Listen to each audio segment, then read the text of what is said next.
नमस्ते दोस्तों, हमारे क्रिकेट चैनल में आपका स्वागत है, जहां हम बात कर रहे हैं भारत और इंग्लैंड के बीच चल रही टेस्ट सीरीज के पहले टेस्ट में भारत की हार और दूसरे टेस्ट के लिए संभावित बदलावों के बारे में।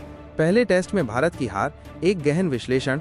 भारत ने हाल ही में लीड्स के हेडिंग्ले में खेले गए पहले टेस्ट में इंग्लैंड के खिलाफ 5 विकेट से हार का सामना किया, जो भारतीय टीम के लिए एक बड़ा झटका था, खासकर तब जब भारत ने पहली पारी में 471 और दूसरी पारी में 364 रन बनाए थे। इसके बावजूद इंग्लैंड ने 378 रनों के लक्ष्य को आसानी से हासिल कर लिया, जिसमें बेन डकेट की 149 रनों की शानदार पारी और जो रूट की नाबाद 53 रनों की पारी शामिल थी। इस हार ने भारतीय टीम मैनेजमेंट को अपनी रणनीति और प्लेइंग 11 पर पुनर्विचार करने के लिए मजबूर कर दिया है। हार के प्रमुख कारण: गेंदबाजी आक्रमण का निराशाजनक प्रदर्शन। जसप्रीत बुमराह ने पहली पारी में 5 विकेट लिए, लेकिन दूसरी पारी में विकेटलेस रहे। भारत के एकमात्र स्पिनर रविंद्र जडेजा ने 47 ओवरों में केवल 1 विकेट लिया और 172 रन दिए, जो उनकी अब तक की सबसे महंगी गेंदबाजी थी। प्रसिद्ध कृष्णा ने भले ही 5 विकेट लिए, लेकिन उनकी इकोनॉमी रेट 6.28 थी, जो भारत के टेस्ट इतिहास में सबसे खराब थी।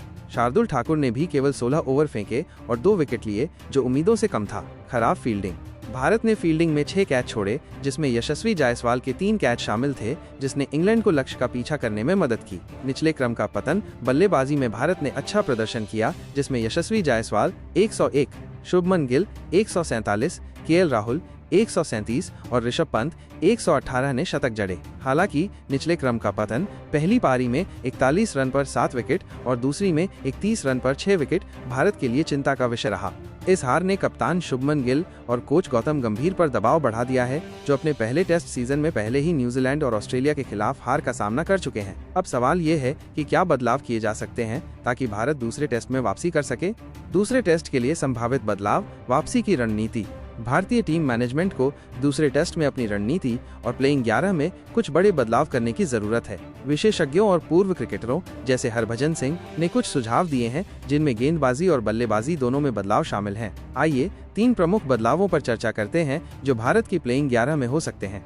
1. रविंद्र जडेजा की जगह कुलदीप यादव। पहले टेस्ट में रविंद्र जडेजा का प्रदर्शन निराशाजनक रहा। उन्होंने 47 ओवरों में केवल 1 विकेट लिया और 172 रन दिए। उनकी गेंदबाजी में वह धार नहीं दिखी जो इंग्लैंड की बल्लेबाजी को तोड़ने के लिए जरूरी थी। उनकी बल्लेबाजी भी प्रभावशाली नहीं रही।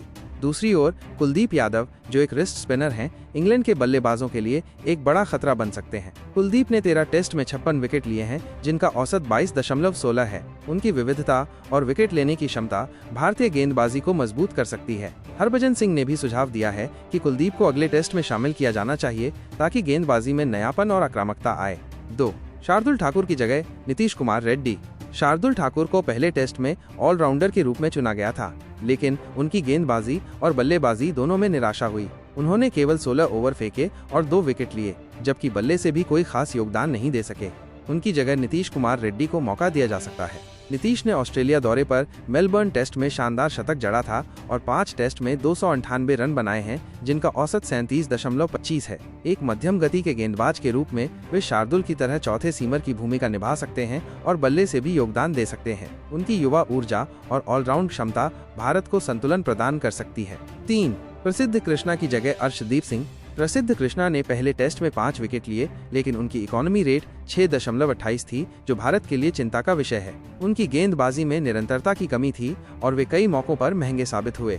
उनकी जगह बाएं हाथ के तेज गेंदबाज अर्शदीप सिंह को मौका दिया जा सकता है। अर्शदीप की स्विंग गेंदबाजी इंग्लैंड की बल्लेबाजी लाइनअप, खासकर बेन डकेट और जो रूट जैसे बल्लेबाजों के लिए परेशानी खड़ी कर सकती है। अर्शदीप की विविधता भारतीय गेंदबाजी आक्रमण को मजबूत कर सकती है, खासकर अगर एजबेस्टन की पिच पर स्विंग की संभावना हो। बल्लेबाजी में बदलाव: बल्लेबाजी में भारत का प्रदर्शन पहले टेस्ट में काफी अच्छा रहा, लेकिन निचले क्रम के पतन ने टीम को नुकसान पहुंचाया। करुण नायर, जो 8 साल बाद टेस्ट क्रिकेट में वापसी कर रहे थे, पहले टेस्ट में असफल रहे। उन्होंने पहली पारी में 0 और दूसरी में 20 रन बनाए। उनकी जगह ध्रुव जुरेल को मौका दिया जा सकता है। जुरेल ने अपने छोटे टेस्ट करियर में नंबर 6 या उससे नीचे बल्लेबाजी की है और वो इस भूमिका में अधिक सहज हैं। वे टेलेंडर्स के साथ बल्लेबाजी करने और पारी को संभालने में माहिर हैं।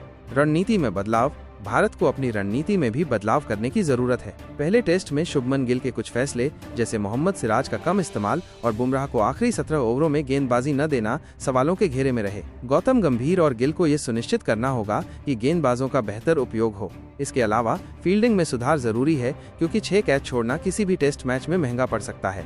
दूसरे टेस्ट के लिए संभावित प्लेइंग 11। दूसरे टेस्ट के लिए भारत की संभावित प्लेइंग 11 इस प्रकार हो सकती है। 1. यशस्वी जायसवाल। 2. केएल राहुल। 3. साई सुदर्शन। 4. शुभमन गिल कप्तान। 5. Rishabh Pant wicket keeper. 6. ध्रुव जुरेल। 7. नीतीश कुमार रेड्डी। 8. कुलदीप यादव। 9. जसप्रीत बुमराह। 10. मोहम्मद सिराज। 11. अर्शदीप सिंह। निष्कर्ष, पहले टेस्ट की हार ने भारतीय टीम को कई सबक दिए हैं। गेंदबाजी में विविधता, फील्डिंग में सुधार और निचले क्रम की बल्लेबाजी को मजबूत करना भारत की प्राथमिकता होनी चाहिए। कुलदीप यादव, नीतीश कुमार रेड्डी और अर्शदीप सिंह जैसे खिलाड़ियों को शामिल करके भारत अपने आक्रमण को मजबूत कर सकता है। शुभमन गिल के लिए ये सीरीज एक बड़ा मौका है कि वे अपनी कप्तानी और बल्लेबाजी से टीम को प्रेरित करें। एजबेस्टन में होने वाला दूसरा टेस्ट भारत के लिए एक नई शुरुआत हो सकता है और अगर ये बदलाव सही तरीके से लागू किए गए तो भारत इस सीरीज में वापसी कर सकता है। आपको क्या लगता है, क्या ये बदलाव भारत को जीत दिला सकते हैं? अपनी राय हमें कमेंट में जरूर बताएं और हाँ, क्रिकेट से जुड़ी हर अपडेट के लिए हमें फॉलो करना न भूलें। तो दोस्तों, आप लोगों को क्या लगता है भारतीय टीम दूसरे मैच में कितना बदलाव करेगी? अपना जवाब कमेंट बॉक्स में जरूर दें।